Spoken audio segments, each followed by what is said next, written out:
Bonjour messieurs, dames. J'espère que la phase de digestion se passe bien. Ça va? Parfait.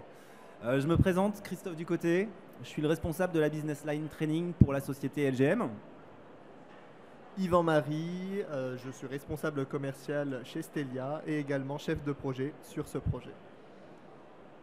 On va vous parler d'un projet aujourd'hui réalisé dans le cadre de l'industrie de la défense pour un client. Dans le cadre de ce projet, nous avons donc collaboré avec Stelia pour apporter d'une part toute la partie expertise d'un GPdago et d'autre part la partie innovation avec l'intelligence artificielle. Alors ce projet consistait en quoi? Ce projet consiste à tester la valeur d'un assistant conversationnel appliqué sur un parcours de formation. Le client est parti d'un constat simple, c'est qu'aujourd'hui, ça devient compliqué de motiver des apprenants, ils sont de plus en plus exigeants et c'est de plus en plus compliqué pour personnaliser, pour apporter du dynamisme, pour réussir à les fidéliser et recueillir l'ensemble des informations nécessaires pour l'évaluation. Donc à partir de là, le besoin était fixé par le client de tester un assistant conversationnel basé sur une IA générative, le tout sur un parcours de formation. C'est là qu'intervient Stelia avec son assistant qui répond déjà à une partie de ces problématiques. D'une part, l'assistant permet d'améliorer la motivation des apprenants. Il va notamment permettre d'instaurer des mécanismes de récompense. Il va également permettre de personnaliser l'apprentissage de l'apprenant, notamment grâce à différents mécanismes qui vont permettre d'adapter aussi bien la structure que les différents contenus grâce à une étude de ses performances.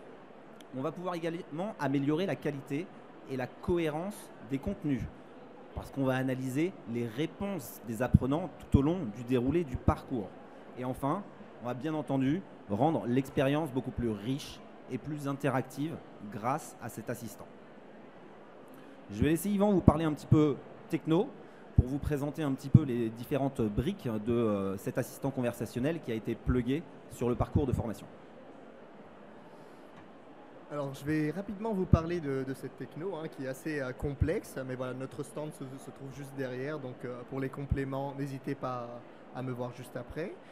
Nous avons une équipe de 10 data scientists incubés aujourd'hui à Polytechnique et nous travaillons étroitement avec le CNRS et la SAT de Paris-Saclay, ce qui nous donne par exemple accès au supercalculateur Jean Zay.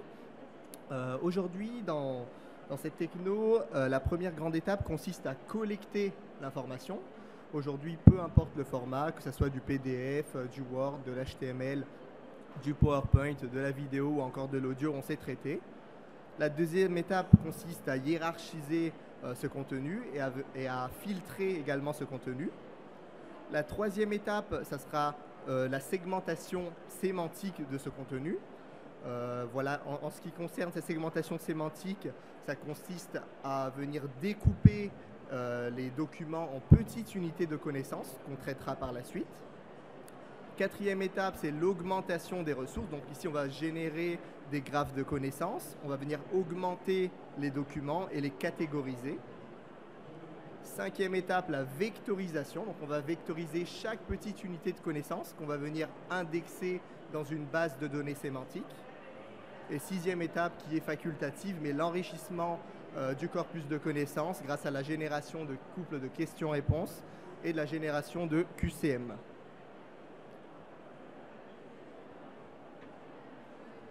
Alors, comme je vous le disais, ce projet est issu d'une collaboration, donc d'une part entre l'expertise en ingé et d'autre part l'innovation. Donc pour la partie LGM, nous sommes intervenus pour vraiment aider le client à spécifier son besoin et pour pouvoir rédiger toute la partie cahier de test. Donc le besoin a d'abord été spécifié par le client sous la forme d'exigences. À savoir, on a besoin d'un assistant qui permette de répondre à des questions, qui permette de renvoyer vers des contenus, etc., etc. On a défini ensemble les différentes fonctionnalités techniques et de contraintes auxquelles l'assistant devait répondre. À partir de là, il y a une stratégie qui a été mise en place Cette stratégie a permis de définir d'une part le type d'échantillonnage qu'il allait falloir mettre en place, savoir l'ensemble des questions, combien de questions, pour quel type de contraintes, etc. Et bien entendu définir les critères d'acceptation de ces tests. Donc tout ça regroupé sous forme de plan de test, de dossier de synthèse. Enfin, nous avons défini les tests sur certains critères, à savoir d'une part le langage formel, le langage naturel de l'apprenant, le fait de pouvoir étudier les différentes syntaxes possibles pour les questions qui sont posées à l'assistant conversationnel, les langues dans lesquelles on va pouvoir poser les questions, mais aussi les langues auxquelles l'assistant pourra directement ingérer son corpus documentaire et donc aller utiliser le corpus documentaire pour répondre aux questions qui sont posées par l'apprenant, et également des tests sur l'ergonomie et sur la cohérence technique. Donc ce qui s'est passé dans le cadre de ce projet, c'est que nous avons d'abord spécifié le besoin, nous avons ensuite créé un parcours de formation, puis nous sommes venus plugger l'assistant conversationnel sur ce parcours de formation. Je vais laisser Yvan pour nous présenter le plug. Ah pardon. Donc on parlait du parcours. Le parcours qui a été identifié, c'était un parcours autour du digital training. Donc c'est pour vous montrer un petit peu l'ensemble des moyens pédagogiques qui peuvent être intégrés dans le corpus documentaire que l'IA va pouvoir aller lire. Donc on va avoir aussi bien des vidéos motion design que des vidéos interview, des modules en présentiel, en classe virtuelle, du Kahoot, des QCM, et ainsi que des modules interactifs. Donc là, on parle plutôt du SCORM, que ce soit généré par un Geniali, par un Storyline. Donc bien entendu, on a défini le parcours pour répondre à certains objectifs d'apprentissage. Et ce parcours a été installé du coup sur une instance dédiée Moodle dans le cas de la réalisation de ce projet. Très rapidement, revenir sur l'ajout du plugin dans Moodle. Alors voilà, nous avons l'habitude de travailler avec le LMS Moodle, ce qui facilite l'intégration à Moodle. Donc c'est une intégration en 5 étapes très rapide qui consiste à télécharger directement sur le back-office le plugin et à l'installer avec les instructions qui se trouvent directement sur le back-office. Donc voilà, avec notre partenaire LGM, l'installation s'est faite en moins de 10 minutes et en 5 étapes. En ce qui concerne le déploiement de l'assistant, donc je vais vous montrer une petite vidéo avec les différentes étapes du déploiement de l'assistant. Donc il faut savoir que systématiquement, on fournit à l'utilisateur un back-office, ce qui permet de rapidement déployer son assistant. Donc la première étape consiste à créer son corpus de connaissances. Tout à l'heure, je vous ai parlé du corpus de connaissances qui supporte tous les formats. Par contre, attention, il nous faut de la donnée qualitative. Donc, par donnée qualitative, j'entends PowerPoint avec plus de contenu que 3 bullet points. Sinon, ça ne fonctionnera pas.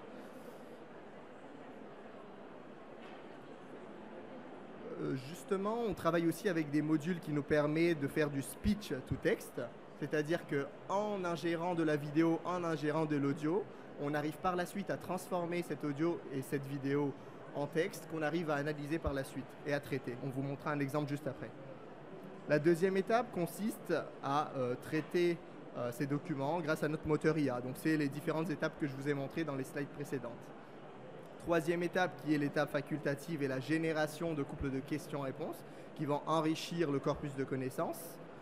Sur le même principe, la quatrième étape qui consiste à générer des QCM. Encore une fois, ça peut aider le formateur, mais ce n'est pas obligatoire. On propose aussi de générer ce qu'on appelle des concepts clés liés. Ça nous permet de catégoriser, de taguer les différents documents ingérés par l'IA. Sixième étape qui consiste à customiser l'assistant, customiser l'aspect graphique de l'assistant ou ajouter ou retirer des fonctionnalités qui nous intéressent ou pas. Et enfin, septième étape, le test et le déploiement sur la plateforme. En complément, on fournit également à l'utilisateur, au formateur, un espace de messagerie qui permet au formateur de répondre directement aux questions de l'utilisateur. et un onglet aussi dédié aux statistiques, ce qui permet de suivre, de mesurer la performance de nos solutions IA.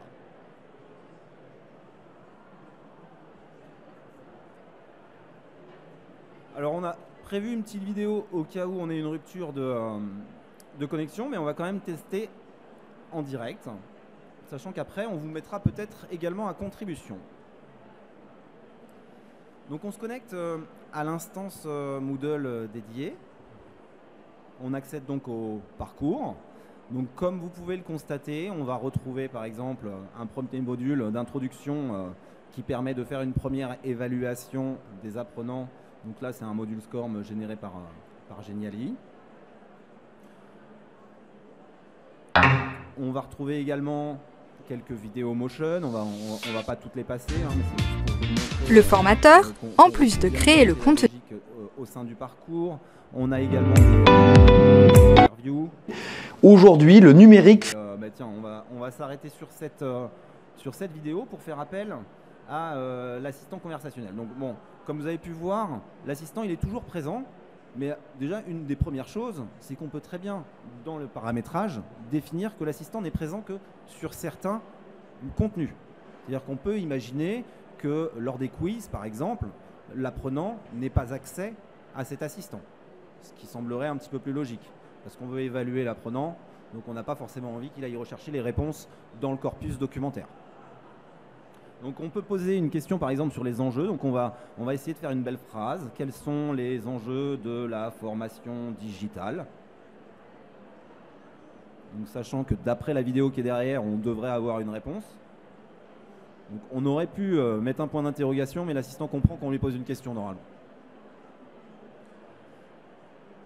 Et donc l'assistant là, ce qu'il fait, c'est qu'il va consulter l'ensemble du corpus documentaire. Comme je vous le disais, dans ce corpus documentaire, on y a aussi bien intégré l'ensemble des moyens pédagogiques qui sont à votre disposition, là directement présents sur le parcours de formation Moodle, mais également l'ensemble des données d'entrée qui nous ont servi à produire ces différents moyens pédagogiques.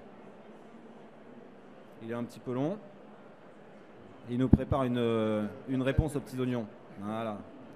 Très bien. Donc, alors, ce qui est intéressant de voir, dans un premier temps, c'est qu'on a bien accès à une réponse qui est générée par l'assistant.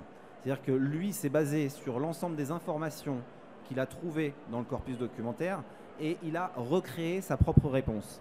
Au sein de cette propre réponse qu'il nous a créée, on voit les petites 1, petits 2, il commence à faire des références vers du contenu. On a le contenu qui est en dessous.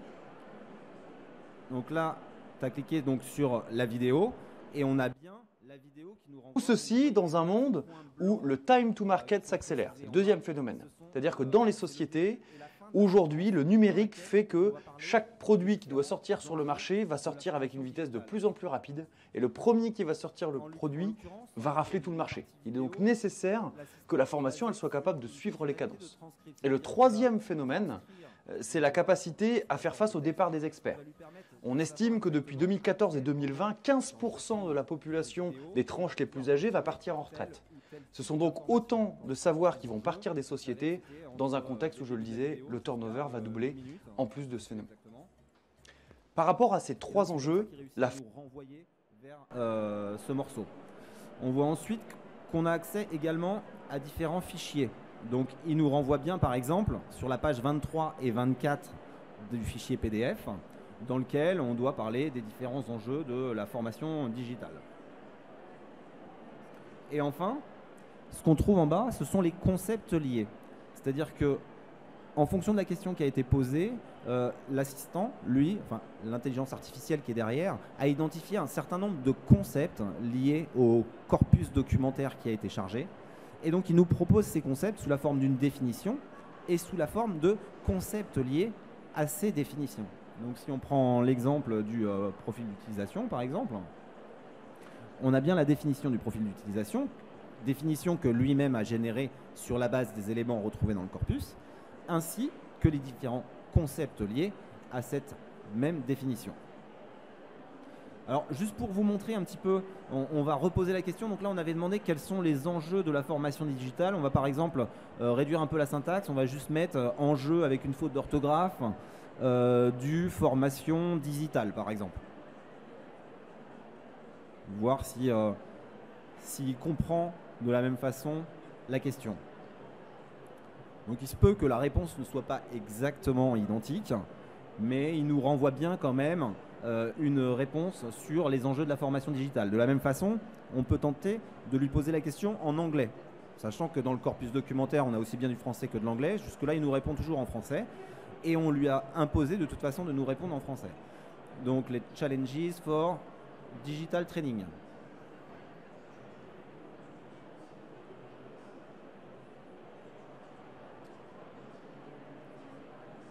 Donc si tout va bien, il devrait nous renvoyer également vers ces documents.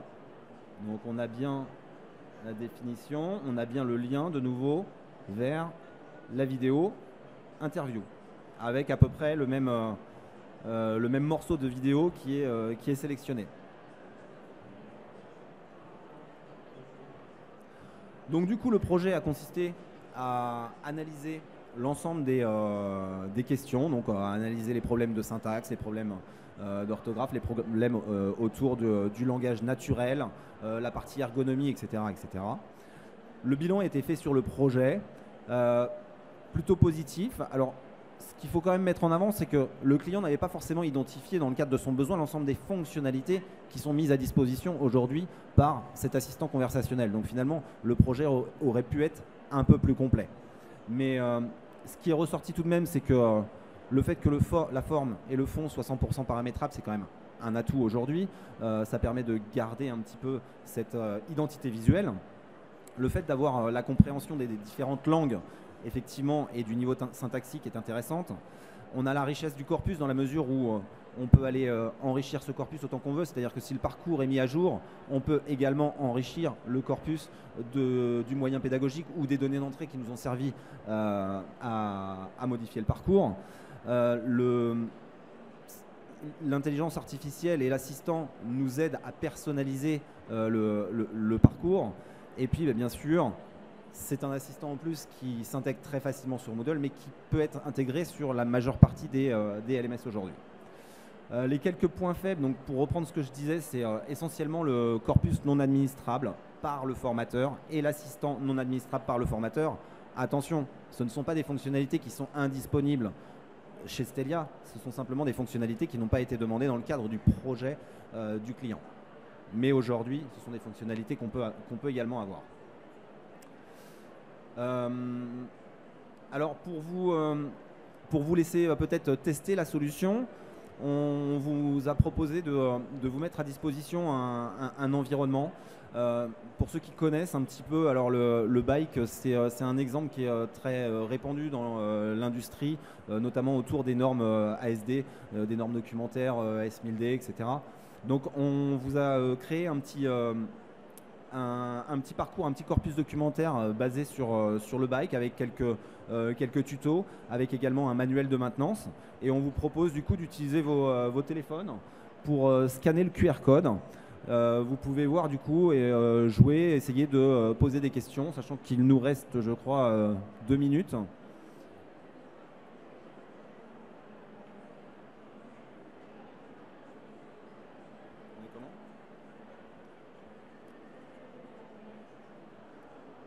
Alors bien sûr, si vous avez des questions par rapport à cette présentation, vous n'hésitez pas, vous pouvez venir nous rencontrer ensuite. Stelia est juste derrière et LGM également, nous sommes sur le M70. On remet peut-être le QR code, tout le monde n'a peut-être pas eu le temps.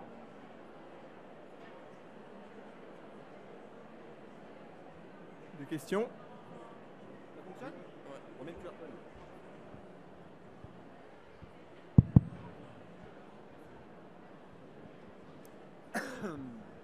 Bonjour, donc j'ai une question. Société Thales, donc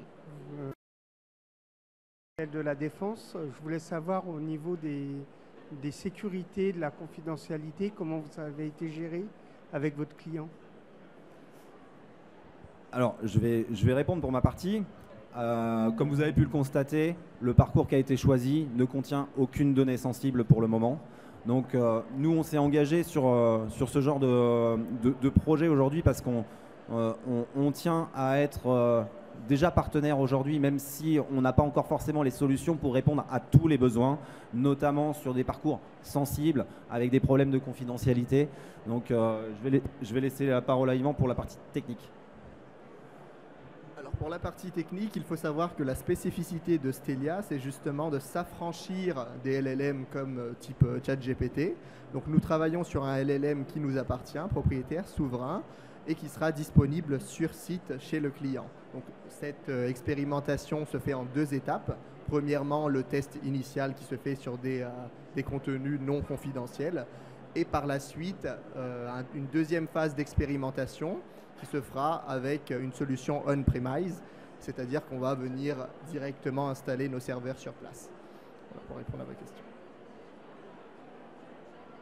D'autres questions ?